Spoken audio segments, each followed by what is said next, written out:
Hello mga kards, so mayong gabi sa atong tanan. So adlaw karon nga Friday.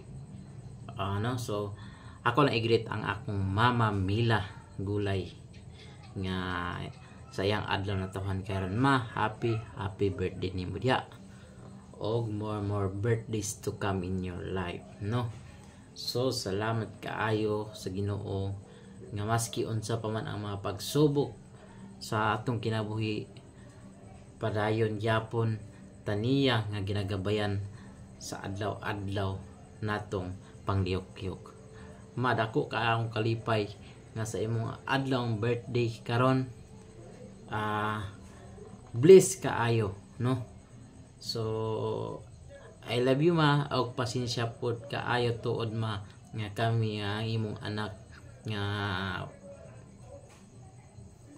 layo mis imuha kana tungod kay lagi napon mi mga diskarte pod namo sa among kinabuhi, no?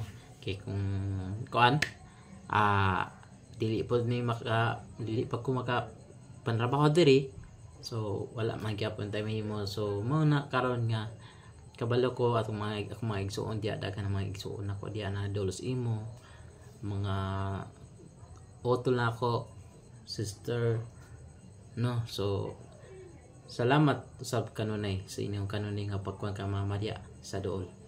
Kay kamo ra man ang duol din ako tagsarap ko makabisita da taon kay need po na kong trabaho. So mausban ako happy birthday sa imo, ug maski unsa pa man ang mga pagsubok nga niagi sa imong kinabuhi o sa labi na sa mga napangitabo, grabe kiyapan ang imong survive ang imong padayon nga pagsampit o pagampo sa atong Ginoo. Kinasay ko ma nga ang Ginoo kanunay nagagabay kanatong tanan.